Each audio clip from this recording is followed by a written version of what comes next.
I'm Kate Chaplinsky for the HAN Network, and February is National Eating Disorder Awareness Month, and we're at Silver Hill Hospital in New Canaan talking with experts on a number of pertinent topics around eating disorders and treatment.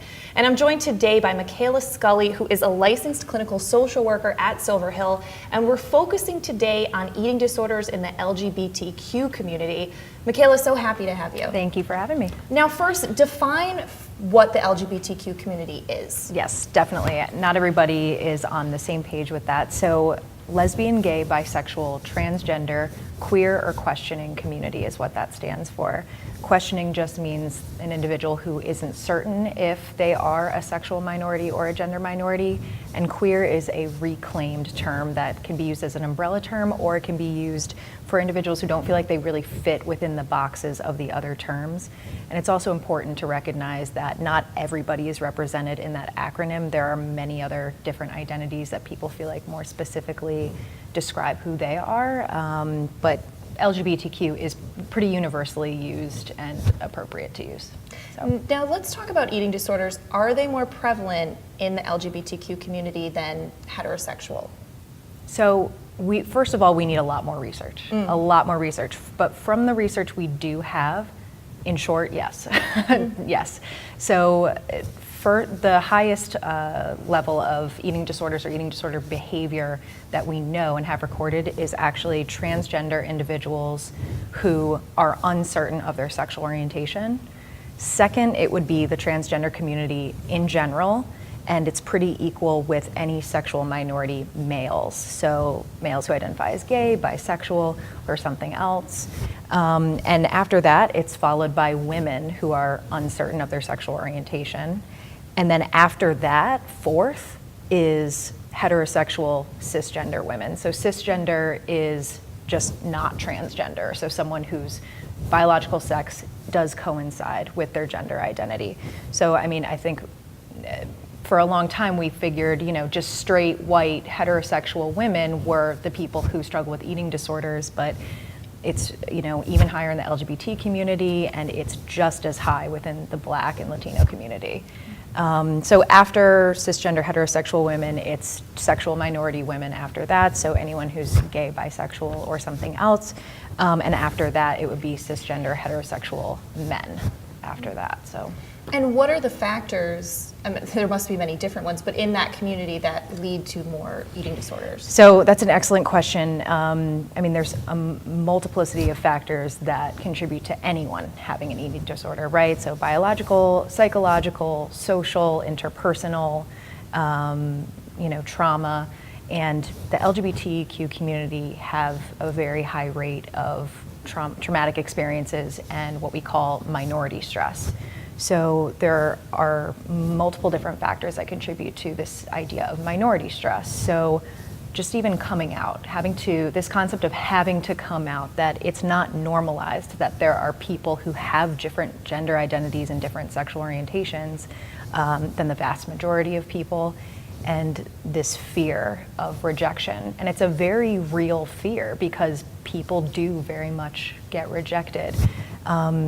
I think there's a common misconception now that things are getting better, we're talking about it more, but actually the rates of homelessness due to family rejection are higher than they ever have been, because people are feeling more and more comfortable coming out at earlier and earlier ages. We have the terms to identify, oh, that's what I am. Oh, I see that person on TV, that's me. And they are no longer waiting until college or when they leave the house to come out. And people are getting rejected. So 42% of homeless youth are LGBTQ, which is enormous considering it's such a small amount of the population. And 33% of those people have experienced violence when they came out from family or other people. So violence, bullying in general, higher risk of PTSD or PTSD symptoms, and there's a well-known strong link between PTSD and eating disorders.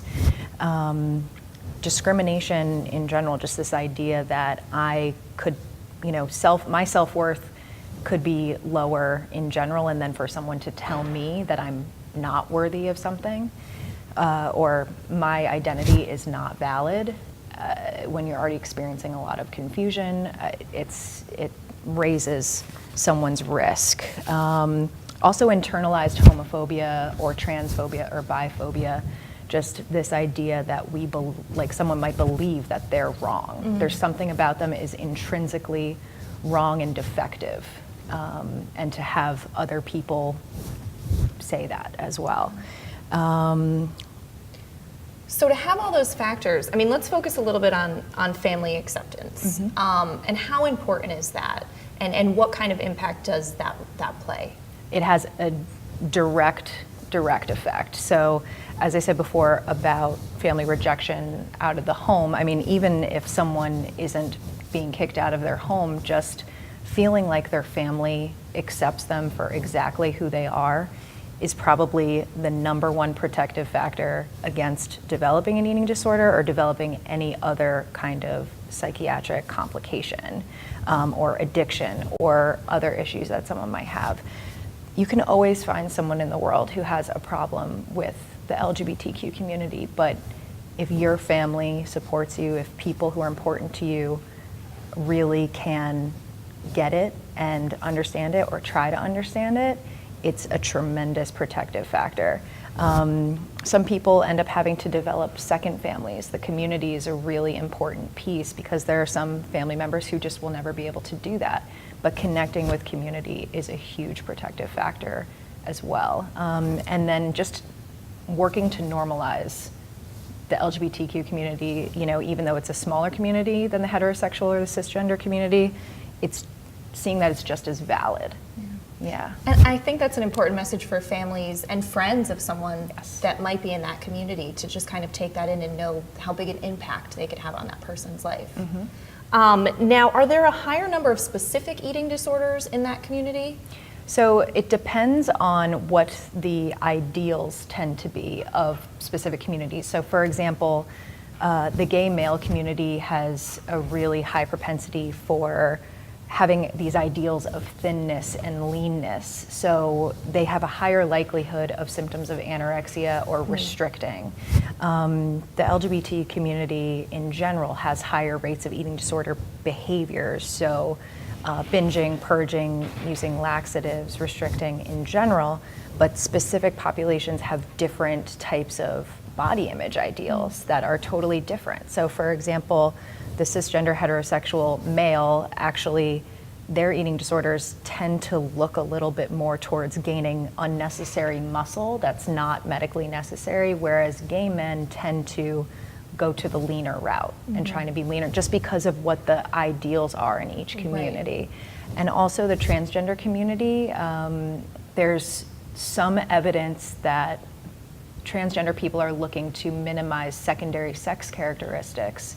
So for example, a trans woman wanting to fit the female ideal of being more lean and beautiful and what it means to look like a woman to validate their identity, or a trans man trying to, eliminate their menstrual period or, eliminate, the largeness of their breasts and things like that, or just feeling like they have to meet some sort of ideal that is not in accordance with their gender identity. So we do, again, I'm always going to say this, we need more research on specific eating disorders because there's very little research on, the actual diagnoses, because there's only so many people who actually have sought treatment to get those diagnoses.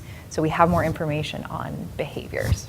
Now, do you see any barriers to treatment for people in that community who are seeking it?